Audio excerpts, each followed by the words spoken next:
Got a lot more to talk about. Let's bring in our next guest, Congressman McCormick. He's also a physician. Thank you so much, sir. What was your take when you saw that, all that happening? Again, of course, you're the Republican Georgia Congressman, Dr. McCormick. From a medical standpoint, the fact that he didn't remember if he saw the debate or not. I mean, if you have a disastrous debate, wouldn't you sit with the people that helped you prep for the debate and say, this is where you made a mistake, this is where you didn't make a mistake? 4 years ago, we could already see the decline. Now it's become obvious to the entire world.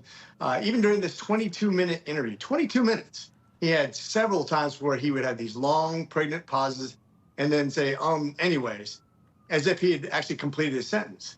On top of that, he made some outrageous claims. Think about this. He talked about putting China in checkmate. The last time I've heard during his presidency is when they announced they're going to invade Taiwan, the one place we make our AI chips. He said he put Putin in his place. Putin's been everywhere. He's been to North Korea, Iran, China, gathering allies and overwhelming Ukraine. He said he created peace in the Middle East. Think about that. We have seen Israel invaded on October 7th during his presidency. We've seen American troops killed by Iranian drones. We've seen Hezbollah attack Israel in just the last few days, not to mention Hamas and what happened there, and the Houthis have been attacking our Navy at sea. This is outrageous, and he looks worse every time he opens his mouth. I also want you to listen to this. It was from a radio interview. I believe it was just the other day. And he made such, I know he misspoke, but these are the kind of things that a president can't misspeak about. Well, oh, I misspoke. I didn't mean to launch that nuclear weapon. Let's take a listen to it. By the way, I'm proud to be, as I said, the first vice president, first black woman to serve with a black president.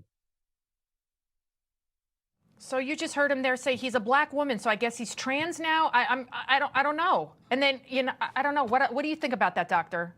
Well, I'm from Georgia, and we usually say bless his heart. I mean, I don't know what else to say.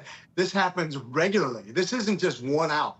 He says it almost every day. He makes some outrageous statement that everybody's trying to figure out. Every day he has a problem walking, literally trying to figure his way off the stage. He looks like a Roomba. It's a great analogy because he's kind of trying to run around and bump into things. Somebody takes him by the arm and leads him off stage. People put his arm around him, guiding him around through the people because they're afraid he's going to fall. This is how you treat your elderly population when they're ready to go into a home and have 24-hour care. And this is the most powerful person in the world right now. It should be scary to everybody, and I know that's why they're in panic mode. Stephanopoulos was literally begging him, please realize what's happening and please step down. He did it multiple times. Congressman, say Joe Biden was a Republican. Would you demand for him to step down for the good of the country? Absolutely.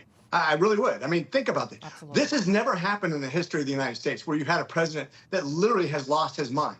He obviously has advanced dementia, probably Lewy body dementia, if not something else, Parkinson's, something. You can see the rapid decline in just the last couple of years. And I thought it was bad before he was elected.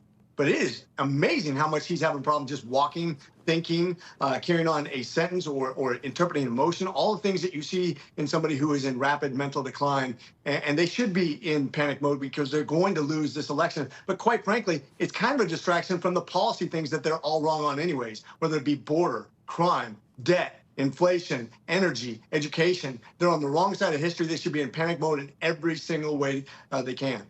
And then, of course, during the interview, he consistently blamed a cold. He said he was tired. George actually did a good job and said, well, you rested for about 12 days at Camp David. But I want you to take a listen to what Joe Biden said here. Was this a bad episode or the sign of a more serious condition? It was a bad episode.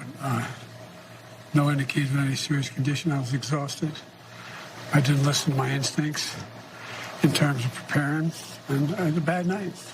You know, you say you were exhausted, and I know you've said that before as well, but you came, and you did have a tough month, but you came home from Europe about 11 or 12 days before the debate, spent 6 days in Camp David. Why wasn't that enough rest time, enough recovery time?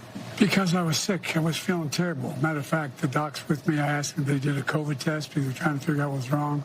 They did a test to see whether or not I had some infection, a virus. I didn't. They just had a really bad cold.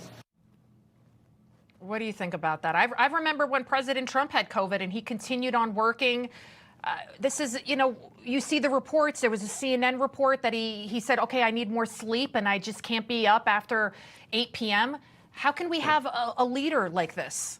So every year, millions of Americans come to this conclusion that their mother or father is starting to lose, and they bring them to the ER because they can't figure out why are they just babbling? Why can't they talk correct? This is not my mother and father that I knew. That's exactly what's happening. Every little thing, whether he doesn't sleep well one night, or he gets a cold, or he gets an infection, or anything can put him over to where he can't think. And that's going to become more and more prevalent each and every day. This is not going to get better. This is something we've seen in millions of Americans every single year. We have to deal with our elderly parents that we have to decide, are we going to keep them at home and watch them all the time? Or do we have to put them somewhere that they're going to be watched by professionals? That's where he's at in life. It's not his fault. But quite frankly, like I said, even if he was cognitively not in decline, his ideas are all wrong anyways. Absolutely. And I've witnessed this myself with a family member firsthand. All it takes is maybe somebody being dehydrated, constipated, and you see them acting not all there. And so you can have that for a grandfather, but you can't have that as the president of the United States. Congressman Rich McCormick, thank you so much, sir, for joining us. My pleasure. Have a great night. You too.